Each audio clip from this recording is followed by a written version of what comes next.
प्रिय मित्रों, नमो नमः। संस्कृत कौमुदी में आप सभी लोगों का स्वागत है। मित्रों, हम लोग लघु सिद्धांत कौमुदी के अनुसार समास प्रकरण का अध्ययन कर रहे हैं और समास प्रकरण के अंतर्गत हम लोग कल की कक्षा तक क्रमशः अध्ययन करते हुए बहुव्रीहि समास को समाप्त कर चुके हैं और कल की कक्षा में हम लोग संपूर्ण बहुव्रीहि समास से वैकल्पिक प्रश्नों का लाइव प्रश्नोत्तरी भी कर चुके हैं, जिसमें आप सभी भाई बहनों ने भाग लिया। यह देख करके मुझे अत्यंत प्रसन्नता हुई और मैं तो अपनी समझ में काफी कंफ्यूज करने वाले काफी कठिन प्रश्नों का संकलन किया था, लेकिन आप सभी लोगों ने प्रायः प्रश्नों का उत्तर सही दिया, जिससे यह प्रतीत होता है कि आप लोगों की तैयारी सही दिशा में जा रही है और बेहतर हो रही है। अब मित्रों, जो लघु सिद्धांत कौमुदी के समास के इन 5 भेदों में से जो 5वां भेद है वह है द्वंद्व समास। अब हम लोगों को इसका अध्ययन करना शेष रह गया है। तो चलिए अब आज की कक्षा से हम लोग इस द्वंद्व समास के अध्ययन को प्रारंभ करते हैं और इसे समास प्रकरण को समाप्त करते हैं। तो सबसे पहले मित्रों हम लोग यह देखते हैं कि यह जो द्वंद्व है इसका अर्थ क्या होता है ना।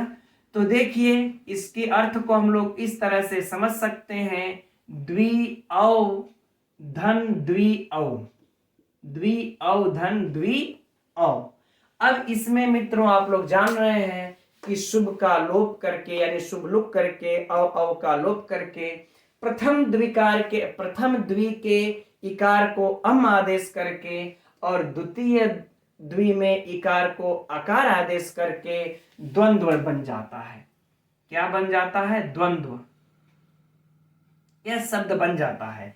इस द्वंद्व का अर्थ होता है मित्रों कि जोड़ा, दो अर्थात जोड़ा है ना। अर्थात जोड़ों का नाम द्वंद्व है। अर्थात जोड़ों का नाम, जोड़ों के नाम को हम द्वंद्व कहते हैं। किसके? दो के जोड़ों के नाम को हम द्वंद्व कहते हैं। बस इस द्वंद्व का इतना अर्थ याद रख लीजिएगा। पुनः सुन लीजिए, द्वंद्व का अर्थ द्वंद्व का दो के जोड़ों का नाम। और मित्रों फिर इसी के नाम पर इस द्वंद्व समास का नाम प्रचलन में चल पड़ा। यद्यपि यह नाम महर्षि पाणिनि का रखा हुआ नहीं है, यह इनसे प्राचीन आचार्यों से ही चलता हुआ आ रहा है। अच्छा, इसमें यह नाम रखने का, यह चलने का कारण भी रहा क्योंकि द्वंद्व समास में जितने भी उदाहरण मिलते हैं, प्रायः जितने भी उदाहरण देखे जाते हैं वह जोड़ों में ही होते हैं। जैसे हरिहरव, इस कृष्णव, लाभा लाभव, जया जय इत्यादि। ठीक, तो ये रहा मित्रों द्वंद्व का अर्थ।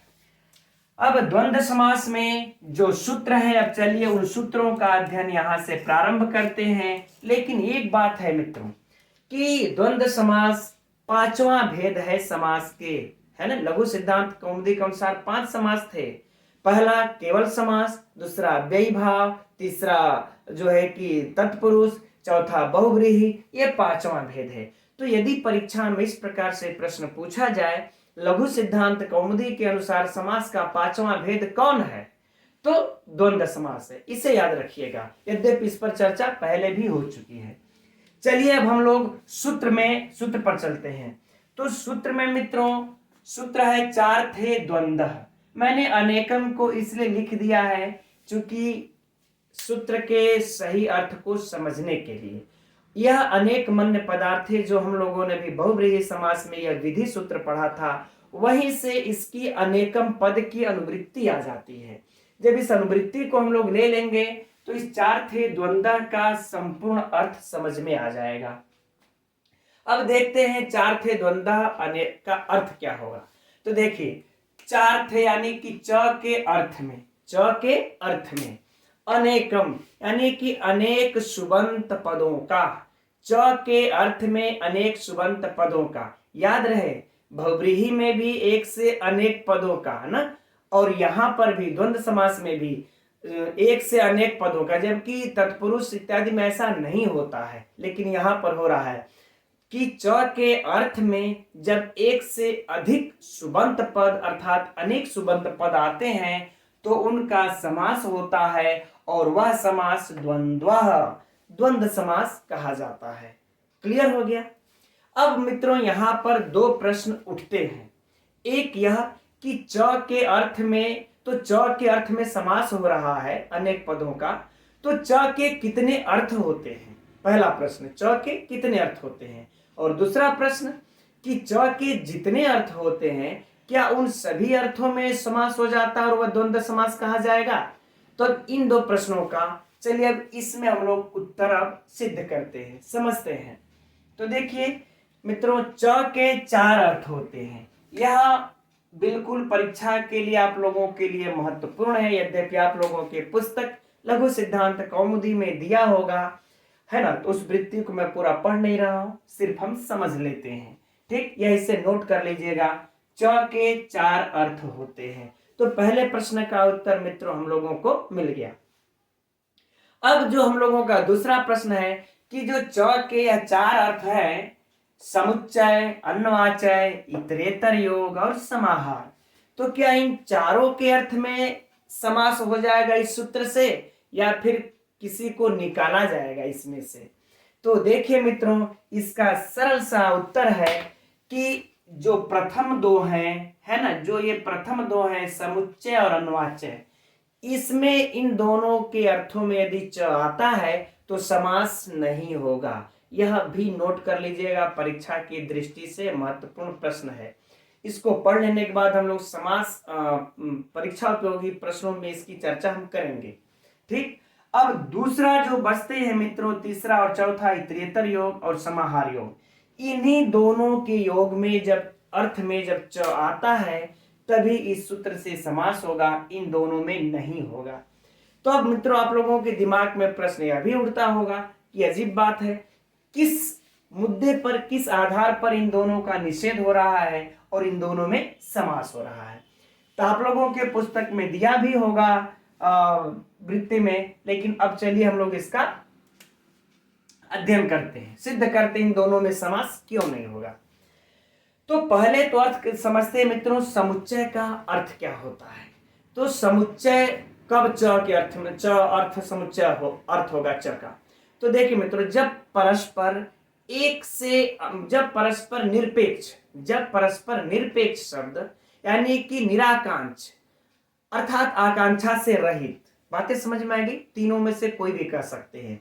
जब परस्पर निरपेक्ष शब्द, यहां मैं इसको नोट कर देता हूं ताकि स्मरण रहे, जब परस्पर निरपेक्ष कह लीजिए या फिर निराकांक्ष कह लीजिए या फिर कह लीजिए आकांक्षा से रहित, जब ऐसे अनेक शब्द किसी एक क्रिया में, किसी एक गुण में या किसी एक द्रव्य में अन्वित होते हैं, तो अन्वित जब भी होंगे मित्रों तो च का तो सहारा लेना पड़ेगा, तभी तो वह एक क्रिया में, एक गुण में, एक द्रव्य में अन्वित होंगे।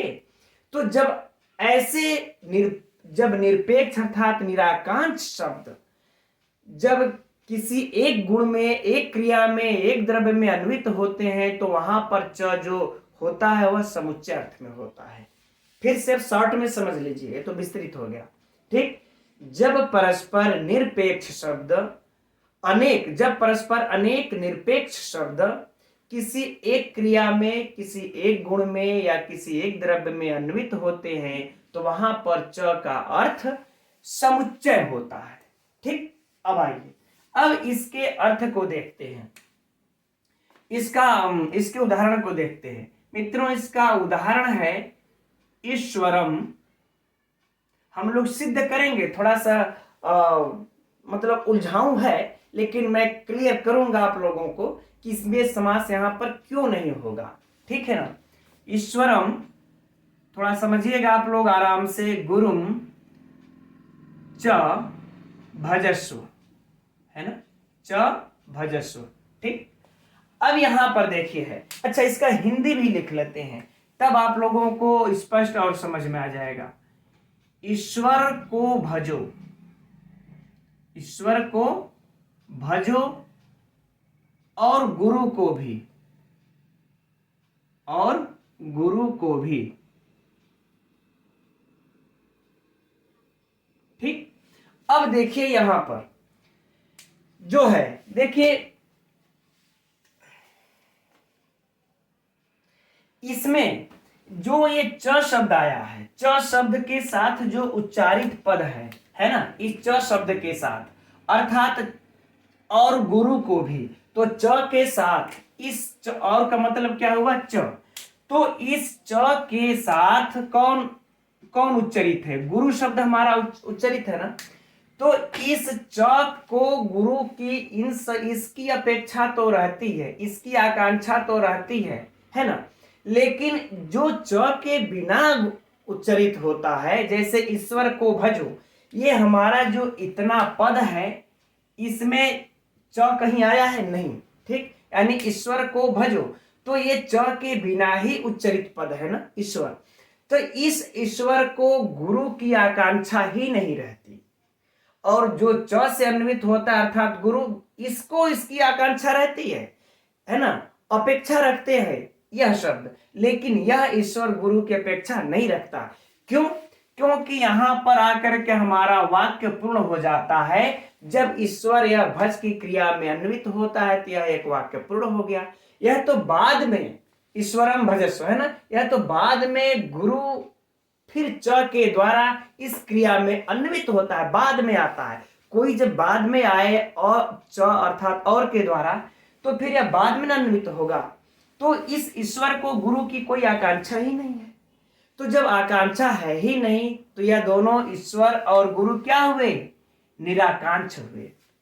ठीक, फिर से एक लाइन में समझ लीजिएगा कि इस ईश्वर को इस गुरु की कोई अपेक्षा नहीं रहती है, कोई आकांक्षा नहीं रहती है, चूंकि च ईश्वर के साथ नहीं है, च ईश्वर के साथ नहीं है, च तो गुरु के साथ है, और गुरु को भजो, और गुरु को इसकी अपेक्षा रखती है, तो तुम अपेक्षा रख रहे हो, रखो, हम नहीं रख रहे हैं, है ना।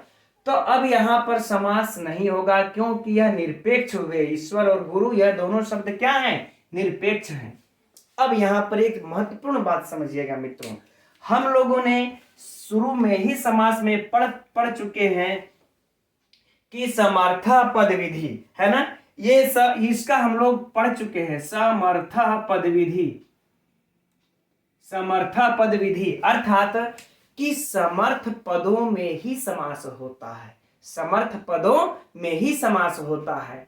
अब चर्चा है, यद्यपि बहुत विस्तृत हम लोगों ने किया है वहां पर, लेकिन पुनः एक बार करते हैं कि समर्थ किसको कहते हैं, तो जिसमें आकांक्षा, योग्यता और सन्निधि रहती है, जिनमें पदों में, उन्हीं को हम सामर्थ्यवान कहते हैं। तो अब जरा बताइए, यहां पर ईश्वर और गुरु में आकांक्षा है, नहीं है, तो फिर ये समर्थ पद कैसे हो सकते हैं। फिर से बात को समझिएगा कि समर्थ पद विधि सूत्र के अनुसार कि जो समर्थ पद होते हैं, समर्थ सुबंतों में ही समास होता है। अब प्रश्न उठेगा कि समर्थ किसको कहते हैं, तो जिसमें आकांक्षा, योग्यता और सन्निधि होती है, उसको हम समर्थ कहते हैं। ठीक, तो आकांक्षा ईश्वर के और गुरु में है, नहीं है। अभी हम लोगों ने सिद्ध किया कि ईश्वर को गुरु की आकांक्षा नहीं है, भले ही गुरु को ईश्वर की आकांक्षा क्यों न हो, लेकिन ईश्वर को तो गुरु की आकांक्षा है नहीं। तो यहां पर परस्पर यह दोनों निरपेक्ष हुए, निराकांक्ष हुए, आकांक्षा से रहित हुए। तो जब आकांक्षा से रहित हो जाएंगे, तो हमारा ये जो समर्थ पद विधि वाला जो सूत्र है, समर्थ पद विधि का, यह काम ही नहीं करेगा। जब यह काम नहीं करेगा, तो यहां पर समास नहीं होगा। आगे बातें सिद्ध हो गई। अब चलिए, थोड़ा सा इसे बार बार मुझे रिवीजन करना पड़ा, रिपीट करना पड़ा, हो सकता है मैं स्वयं अच्छे से ना कर पा रहा हूं, नहीं समझ आ पा रहा हूं, लेकिन चलिए, अब उम्मीद करते हैं आप लोग इस तथ्य को अब समझ गए होंगे। अब दूसरा बात आती है मित्रों, अन्वाच्य। दूसरा बात आती है अब अन्वाच्य। तो कह रहे हैं कि जहां इस अन्वाच्य में च का अर्थ क्या होता है, उसको देखते हैं। इसको थोड़ा सा हटा लेते हैं।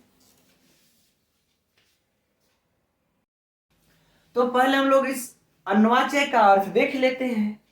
तो देखिए, जहां पर एक पदार्थ प्रधान हो और एक पदार्थ गौण हो, और इन दोनों पदार्थों का जब एक ही क्रिया में अन्वित हो जाए, तो वहां पर जो च का अर्थ होता है वह अन्वाच्य के अर्थ में होता है। बातें समझ में आई? फिर से सुनिए, दो पदार्थ हो, एक प्रधान हो और एक गौण हो। अभी उदाहरण से भी देखेंगे, एक प्रधान हो और एक गौण हो, और ये दोनों जो पदार्थ हैं किसी एक क्रिया में जब अन्वित हो जाते हैं तो च तो लगाना पड़ेगा ना, जब दो को जोड़ेंगे तो वहां पे जो च हम लगाएंगे वह अन्यवाच्य अर्थ में लगाएंगे।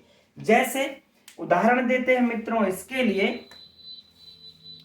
कि भिक्षा मट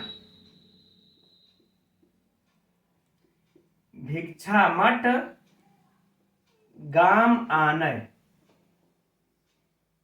गाम च भी तो लगाना होगा ना, गाम चानय, च आनय अर्थात चानय। ठीक, ये है।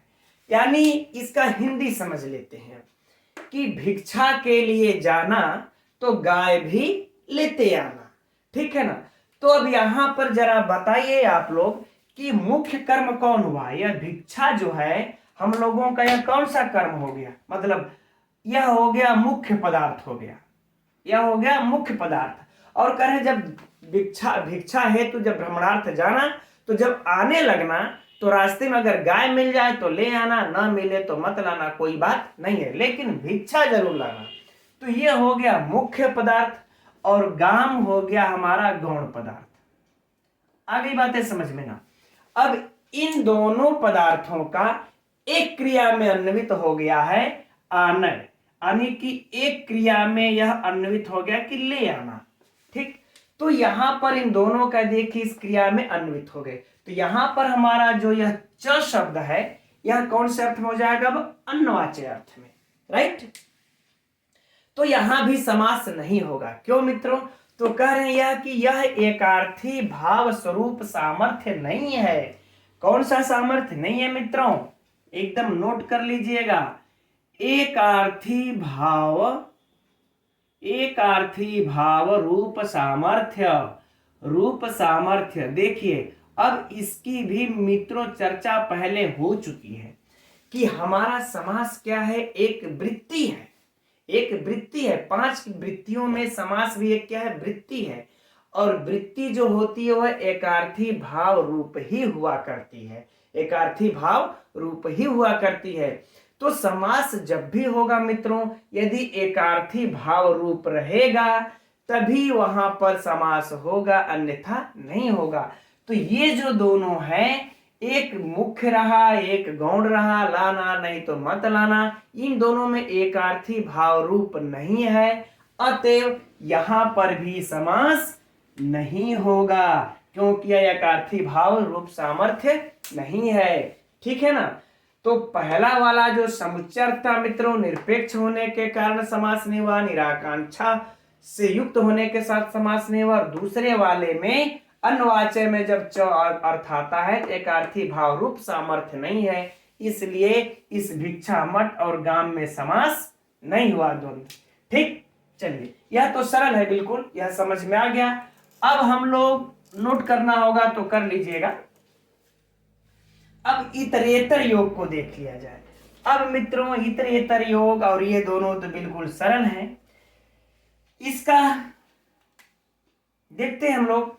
कह रहे हैं कि जब संबंध पदार्थों का संबंध अर्थात जो सापेक्ष हो, आकांक्षा से युक्त हो, ऐसे दोनों आपस में संबंधित पदार्थ हो, ये ऐसे पदार्थों का जब एक ही क्रिया में अन्वित हो जाते हैं तब वह इतरेतर योग कहलाता है। तब वहां च का अर्थ क्या कहलाता है, इतरेतर योग कहलाता है। उदाहरण रखते हैं मित्रों, धव खदिरव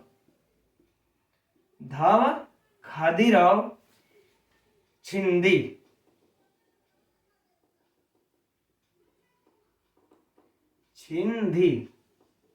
है ना। अर्थात अब देखिए यहां पर और भी स्पष्ट हो जाएगा। अब देखिए यहां पर ये जो दोनों, एक धव और खदिरव है ना, यह दोनों देखिए वृक्षों के नाम है, पेड़ के नाम है, दोनों संबंधित है ना, संबंध, दोनों संबंध है, एक क्रिया में अन्वित हो जाते हैं। इस च के योग में एक क्रिया में दोनों अन्वित हो जाते हैं।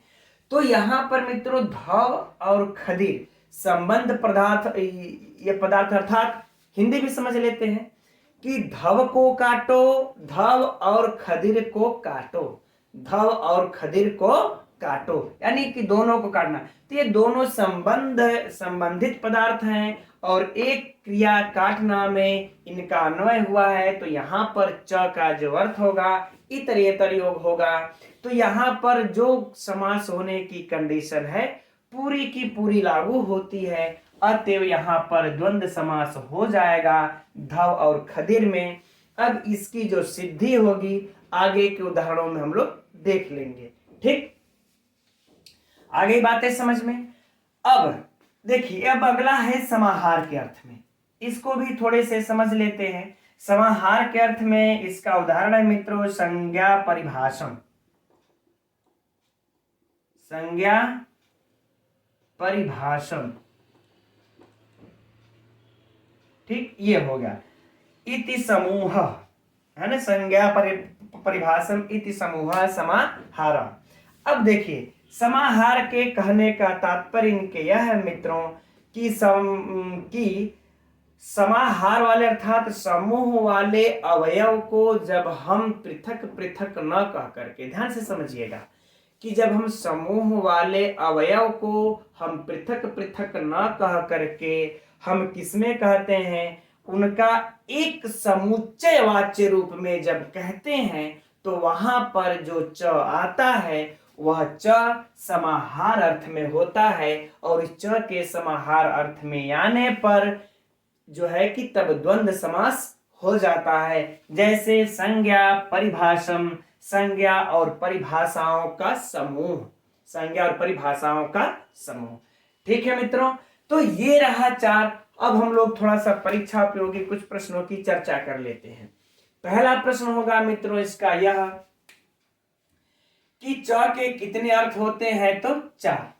ठीक, दूसरा प्रश्न यह होगा कि किन अर्थों में च का कितने अर्थों में समास होता है ना, तो च का इन दो अर्थों में समास होता है। च का कितने अर्थों में समास होता है, नहीं होता है, तो इन दो अर्थों में नहीं होता है। अब थोड़ा से यदि प्रश्न को घुमाए तो ऐसे पूछ सकता है, विकल्प में दे देगा, इन तीनों को रख देगा, है ना, समुच्चय, अन्वाच्य और इतरेतर योग, लिख देगा प्रश्न को च के किस अर्थ में, च का किस अर्थ के योग में या किस अर्थ में समास होता है, तीन, चौथा होगा इनमें से कोई नहीं। तो देखिए, इतरेतर में योग होता है, इन दोनों के योग में समास नहीं होता है। तो किसी भी तरीके से मित्रों यह प्रश्न बना करके घुमा करके परीक्षा में पूछ सकता है। अगर आप लोग इस प्रकार से अध्ययन किए हैं तो फिर कंफ्यूजन होने की चांसेस न के बराबर होगी। अब चलिए मित्रों, अब हम लोग आगे बढ़ते हैं। या फिर मित्रों यहां पर एक और प्रश्न बड़ा ही महत्वपूर्ण छूट रहा है दिमाग से। क्या देखिए कि ईश्वर और गुरु को भजो, यह उदाहरण यदि दे करके परीक्षा में पूछ दे कि यहाँ पर च किस अर्थ में आया हुआ है ना, तो याद रखिएगा समुच्चय अर्थ में आया है। यह भी उदाहरण बहुत ही महत्वपूर्ण है। फिर यह उदाहरण यदि दे करके परीक्षा में पूछ दे कि च किस अर्थ में आया हुआ है, तो अन्वाच्य अर्थ में आया हुआ है। और ये उदाहरण में अगर च किस अर्थ में है तो इतरेतर योग, और यहाँ पर जो है कि समाहार योग में। तो ये चीज, ये वाला दोनों हम लोगों को परीक्षा के लिए च का अर्थ पूछा जा सकता है, महत्वपूर्ण है। ठीक है ना। अब चलिए आगे बढ़ते हैं और अगले सूत्र का अध्ययन करते हैं। तो अगला सूत्र है मित्रों राजदंतादिषु परम। तो देखते हैं मित्रों यह कैसा सूत्र है, तो विधि सूत्र है, विधान कर रहा है किसका, तो कह रहे हैं कि राजदंतादिषु, यानी कि राजदंता आदि गण में, राजदंता आदि एक गण है जिसमें पठित कुछ शब्द है, उन शब्दों का, उन पदों का जो पूर्व में प्रयोग होने योग्य है, परम उनका प्रयोग बाद में हो, पर अर्थात बाद में हो। अब उदाहरण में देखते हैं मित्रों, आप लोगों को एकदम स्पष्ट हो जाएगा। उदाहरण है राजदंतः। यह परीक्षा का बहुत ही प्रसिद्ध फेमस प्रश्न है मित्रों। राजदंतः में कौन सा समास है, लौकिक विग्रह फलाना ढिमका।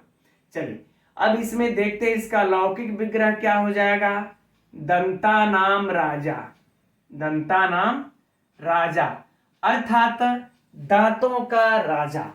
ठीक, अब अलौकिक विग्रह देख लेते हैं मित्रों इसका। तो अलौकिक विग्रह हो जाएगा दंत आम धन राजा सु राजन सु राजन सु। ठीक है ना मित्रों। अब देखिए यहां पर,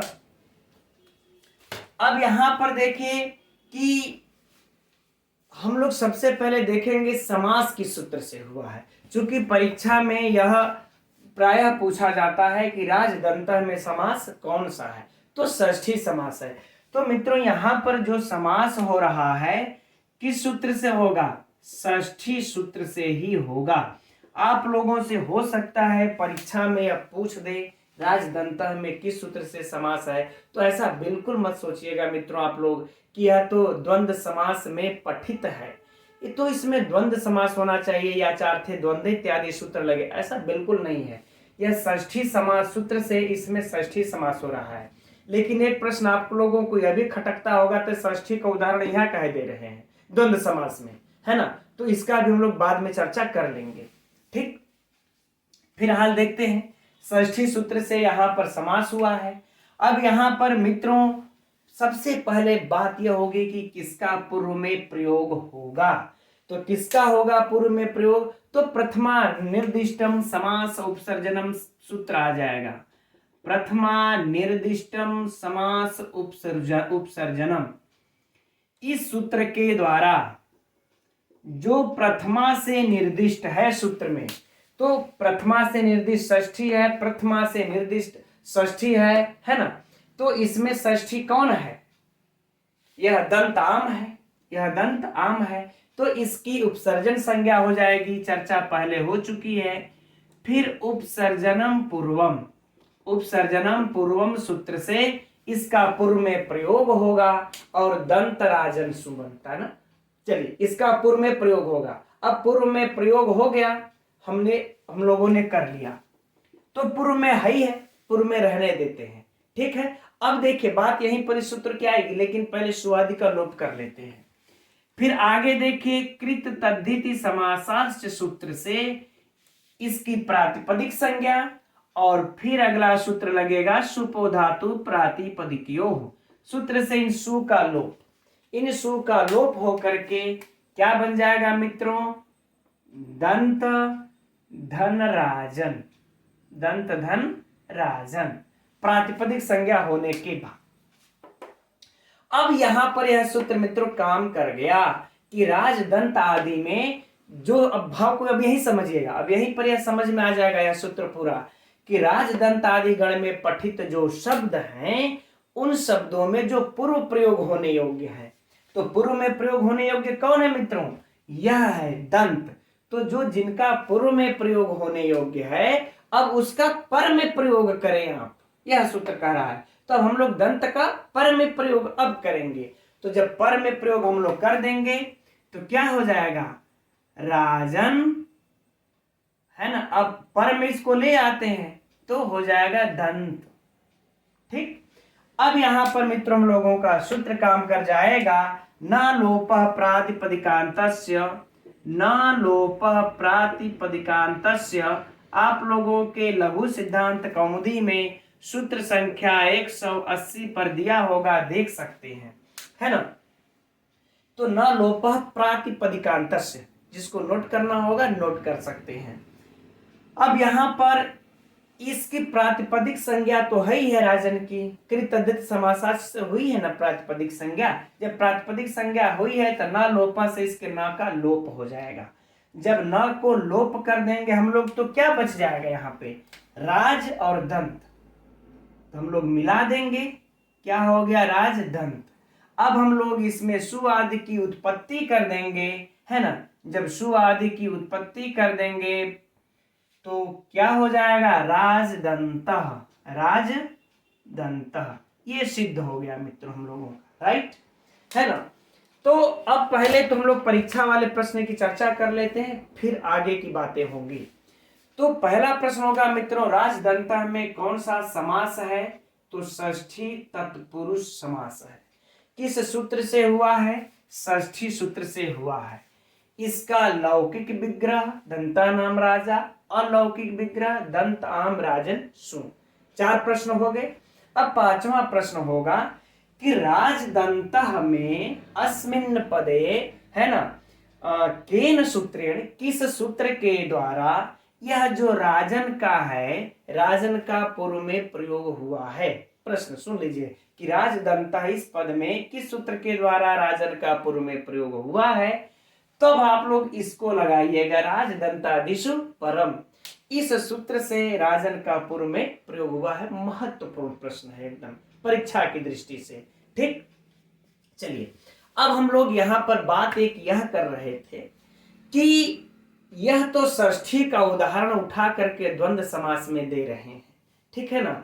तो देखिए कि यहां पर है कि राजदंतादिषु गण, तो ये जो मित्रों राजदंतादि गण है नहीं, ये वाले जो, इसमें कुछ ऐसे शब्द हैं जो कि तत्पुरुष के भी हैं, कुछ ऐसे शब्द हैं जो द्वंद्व समास के भी हैं। बातें समझिएगा भाई, शब्द तो उस गण में बहुत है, तो कुछ शब्द हैं जो तत्पुरुष के हैं, कुछ शब्द हैं जो द्वंद्व समास में उनका पर में प्रयोग होने, पूर्व में प्रयोग होने वाले हों, लेकिन उनका पर में प्रयोग किया जाता है।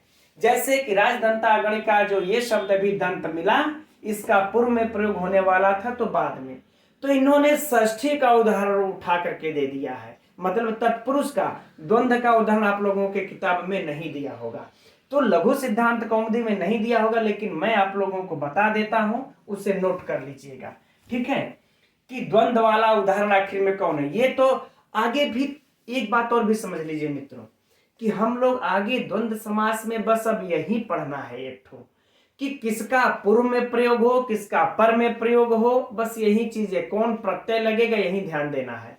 आगे तो इस बात पर तो बिल्कुल आप लोगों को दिमाग लगाना ही नहीं है कि किस सूत्र से समास होगा, क्योंकि पूरे द्वंद्व समास में 4 थे द्वंद्व, 4 थे द्वंद्व, 4 थे द्वंद्व चलेगा। बस ध्यान रखना है यह कि यार किसका पूर्व में प्रयोग होगा, किसका पर में प्रयोग होगा, और इसीलिए यहां पर पहले इस सूत्र से प्रारंभ कर देते हैं कि किसका पूर्व में प्रयोग होगा। राइट, चलिए अच्छा, अब राजदंतादिषु गण में हम ऐसे उदाहरण को आप लोगों को बता रहे हैं जिनका कि पूर्व में प्रयोग होता है। उदाहरण है जायापति, जायापति, ठीक है ना, जायापति। अब देखिए इसका मित्रों जो उदाहरण जो होगा, जायाश्च पतिश्च, जायाश्च पतिश्च, ठीक, तो इसमें देखिए यह भी शब्द, पति शब्द जो है इस राजदंत आदि गण में ही पढ़े गए हैं, तो इस पति शब्द का पूर्व में प्रयोग होना चाहिए था, पूर्व में प्रयोग होना चाहिए था। यह है द्वंद्व का उदाहरण, आप लोगों के किताब में नहीं दिया होगा लघु सिद्धांत कौमुदी में, इसे आप लोग नोट कर लीजिएगा, ठीक है ना। तो इस पति शब्द का पूर्व में प्रयोग होना चाहिए था, क्यों, क्योंकि इसकी द्वंद्व घी से घी संज्ञा आगे हम लोग पढ़ेंगे भी, उसको चर्चा हो जाएगी, ठीक।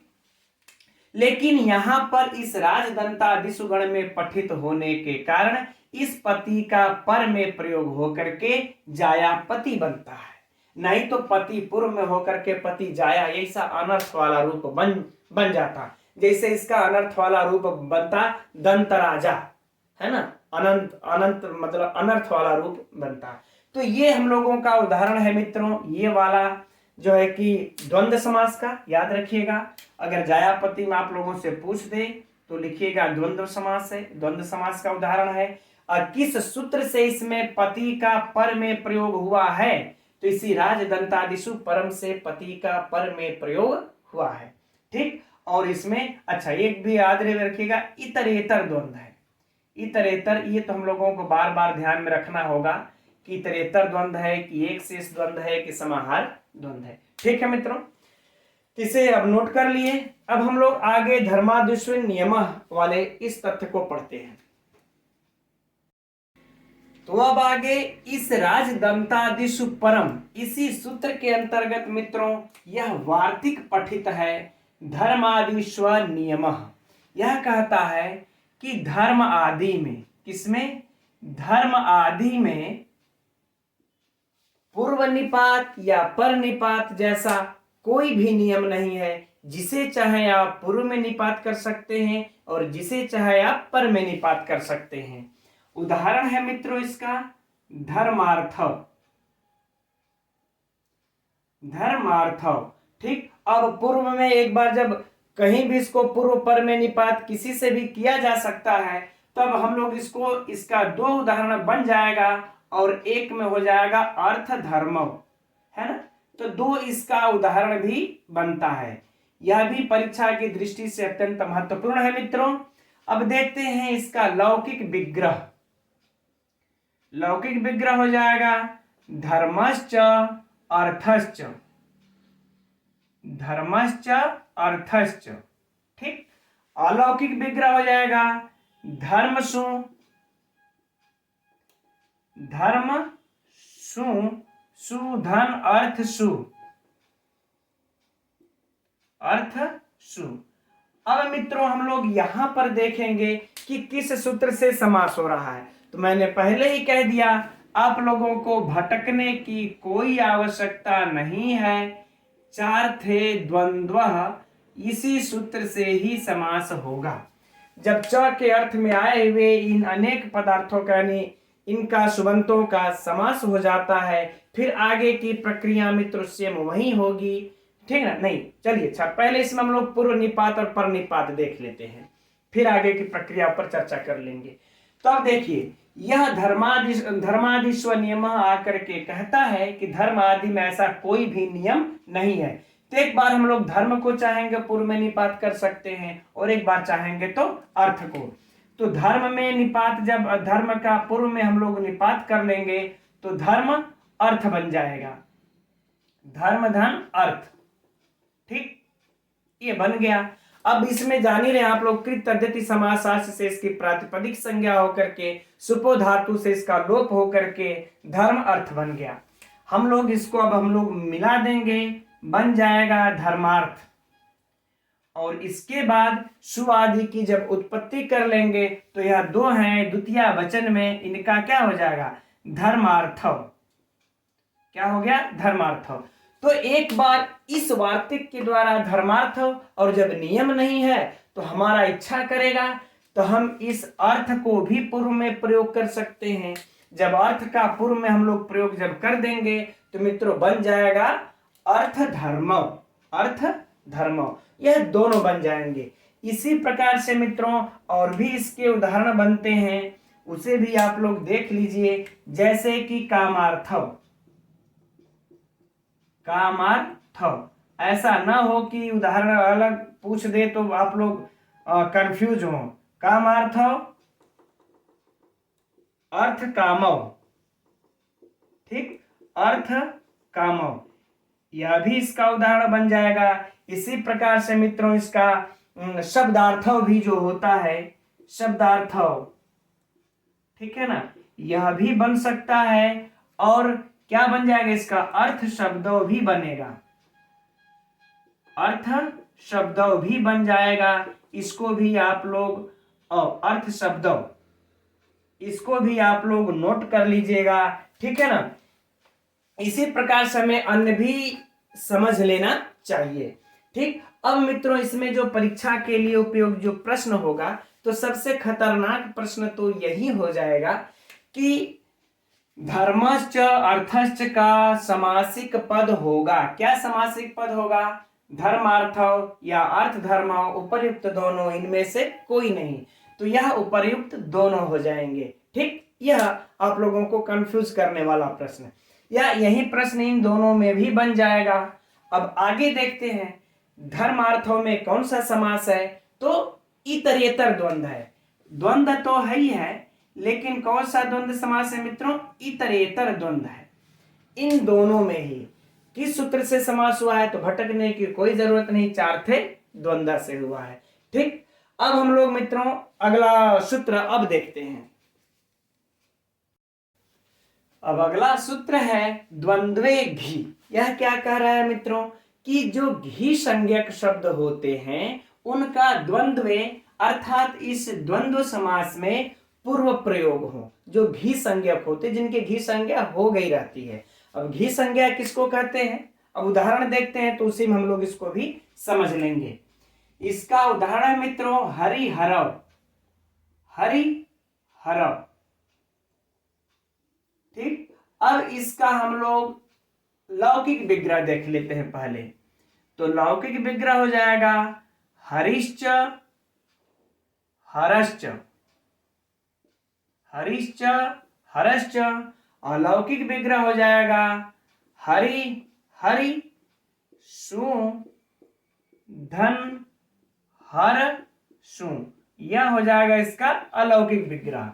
अब मित्रों यहां पर समास होगा, तो समास होगा किस सूत्र से होगा, चार्थे द्वंद्व सूत्र से यहां पर समास होगा और इतरेतर द्वंद्व होगा। कौन सा द्वंद्व होगा मित्रों, इतरेतर द्वंद्व होगा। हम लोग इतरेतर और समाहार एक शेष द्वंद्व का बराबर ध्यान रखेंगे। ठीक, अब जब इसका समास हो जाएगा तब प्रश्न उठेगा कि हरि को पूर्व में प्रयोग करें या फिर हर का पूर्व में प्रयोग करें। तो यह सूत्र आकर कहता है कि देखिए भाई, जिसकी घी संज्ञा हो चुकी है, जो घी संज्ञक शब्द है, उनका आप द्वंद्व समास में पूर्व प्रयोग कीजिए। तो यहाँ पर द्वंद्व समास है, तब बात आ जाती है कि कौन इसमें घी संज्ञक है। तो मित्रों घी संज्ञक का सूत्र कौन सा होता है, शेषो, शेषो घ्यसखी, शेषो घ्यसखी। यह कैसा सूत्र है, यह संज्ञा सूत्र है। कौन सी संज्ञा करता है, घी संज्ञा। कहता है कि जो हरस्व इकारांत, हरस्व उकारांत शब्द होते हैं उनकी घी संज्ञा होती है। जो हरस्व इकारांत, हरस्व उकारांत होते हैं उनकी घी संज्ञा होती है, सखी शब्द को छोड़ करके। तो ये देखिए हरि में हरस्व इकार है तो इसकी घी संज्ञा हो गई। किस सूत्र से हो गई, इस शेषो घ्यसखी सूत्र से। तो जब इसकी घी संज्ञा हो गई तो हम लोग इस सूत्र से इसका पूर्व में प्रयोग कर लेंगे, और पूर्व में प्रयोग तो हो ही जाएगा, पूर्व में है ही है, कोई बात नहीं। फिर आगे की प्रक्रिया वही होगी, कृत तद्धित समासाच प्रातिपदिक संज्ञा सुपो धातु से लोप, लोप कर देंगे हम लोग। क्या बन जाएगा मित्रों, हरि और हर, हरि हर। अब इसके बाद अब दो लोग हैं, एक विष्णु जी हैं, एक शंकर जी हैं, हर अर्थात शंकर जी। तो जब दो लोग हैं तो द्वितीय वचन में हम सु औ की उत्पत्ति कर लेंगे, तो क्या बन जाएगा, हरि हरम। ये हम लोगों का रूप बन गया। ठीक, चलिए अब इसमें से मित्रों जो परीक्षा के लिए उपयोगी जो प्रश्न होगा वह यह होगा कि हरि हरव में कौन सा समास है, तो इतरेतर द्वंद्व है। किस सूत्र से है, चार्थे द्वंद्व से है। और किस सूत्र से, अच्छा आगे इसका लौकिक विग्रह, अलौकिक विग्रह। अब प्रश्न इसमें जो महत्वपूर्ण प्रश्न होगा कि हरि हरव में किस सूत्र से हरि का पूर्व में प्रयोग हुआ है, सबसे और परीक्षा का भयंकर प्रश्न है ये, है ना, आप लोगों के लिए। तो द्वंद्वे घी, उलझिएगा मत, द्वंद्वे घी से इस हरि शब्द में, हरि हरव में हरि का पूर्व में प्रयोग हुआ है। चलिए अच्छा, अब यहाँ पर एक प्रश्न और हम लोग क्रिएट करते हैं, आप लोगों के पुस्तक लघु सिद्धांत कौमुदी में नहीं दिया होगा। वह प्रश्न यह है कि इन्होंने तो कि चार्थे द्वंद्व अनेकम ही ने कहता है कि अनेक च के अर्थ में आए हुए सुबंतों का द्वंद्व समास होता है। तो ये तो हम लोग दो ही पद का देख रहे हैं। अगर मान लेते 2 से 3 पद हो गए और उसमें 1 से अधिक पद यदि घी संज्ञक हो जाएंगे तब क्या करेंगे आप लोग, यह प्रश्न उठ सकता है ना। यहां पर तो एक ही घी संज्ञक है, हर तो है ये नहीं है, तब क्या होगा। उदाहरण के लिए देखिए, जैसे कि मान लेते हैं उदाहरण के लिए हरिश्च, देखिए हरिश्च, हरिश्च गुरुश्च, हरश्च भी कर लेते हैं, हरिश्च हरश्च, फिर हो जाएगा गुरुश्च, गुरुश्च। अब देखिए यहां पर 3 पद हमको नजर आ रहे हैं, है ना। यह आप लोगों को जब थोड़ा सा एक्स्ट्रा नॉलेज है ना, लघु सिद्धांत कौमुदी में जल्दी नहीं मिलेगा आप लोगों के, लेकिन परीक्षा में इस तरह से पूछे तो कंफ्यूज नहीं होना है। बिल्कुल आप लोग अपने आप को मजबूत कर लीजिए हर दृष्टिकोण से। ठीक, तो हरिश्च, हरश्च, गुरुश्च। अब यहाँ पर देखिए 3 3 पद हो गए, एक 2 से अधिक। अब हम लोग सर्वप्रथम देखते हैं मित्रों इसमें कौन कौन भी संज्ञक है। हरि भी घी संज्ञक है, गुरु भी घी संज्ञक है। अब प्रश्न उठेगा ना कि किसका हम पूर्व में प्रयोग करेंगे, दो दो मिल गए। तो यहां पर मित्रों नियम यह है कि किसी भी जो घी संज्ञक नहीं है उसको छोड़ करके किसी भी घी संज्ञक का पूर्व में प्रयोग कर सकते हैं, या फिर उसके बाद किसी को भी प्रयोग कर सकते हैं। यानी पहले आपको घी संज्ञक लिखना होगा, उसके बाद जिसका मन करे उसको लिखिए, कोई समस्या नहीं है, सबके सब शुद्ध है। तो देखिए इसका समास होकर के क्या बन जाएगा, सिर्फ हम उदाहरण ही दिखला दे रहे हैं मित्रों, अलौकिक विग्रह को छोड़ देते हैं, लौकिक विग्रह से ही हम लोग समझ लेते हैं। यह रहा लौकिक विग्रह। अब समासिक पद क्या बन जाएगा इसका, हरि, हर और गुरुवा, गुरुवा, ठीक, ये रहा। जैसा कि भी हम लोगों ने कहा कि एक घी संज्ञक का पूर्व में प्रयोग करके फिर जिसका मन करे उसको आप जैसे इच्छा करे वैसे रख लीजिए। तो हरि के बाद हर लाए, फिर हम गुरु को लाए, यह भी शुद्ध है। अगर इसी को हम लोगों ने अगर इस तरीके से पढ़ लिया जाए, हरि गुरु फिर हरा, क्या हो जाएगा, हरा। अब यहां पर दोनों घी संज्ञक को हम लोगों ने पूर्व में रख लिया, फिर हर को हम लोगों ने बाद में रख लिया। अगर हम लोग चाहेंगे तो इसी तरह से हम गुरु को भी पूर्व में रख करके हरि को बाद में रख करके हर को कर लेंगे, कोई समस्या नहीं होगी। यह दोनों के दोनों शुद्ध है, ठीक, हरावा कर लेते हैं, विकल्प से हो गया। तो इस तरह से अगर परीक्षा में प्रश्न पूछे मित्रों, चूंकि अब दिन प्रतिदिन परीक्षा के प्रश्नों का स्तर ऊपर उठ रहा है, तो हम लोगों को इसके लिए भी ध्यान रहना है। ठीक है मित्रों, तो अब आज की कक्षा में हम लोग इतना ही रहने देते हैं। कल फिर हम लोग मिलेंगे 7:30 बजे इसी समय शाम को। और अब आगे के सूत्र जो है अजाद्यंतम है ना, अजाद्यंतम, इस सूत्र का अध्ययन किया जाएगा। अब तब तक के लिए मित्रों नमो नमः।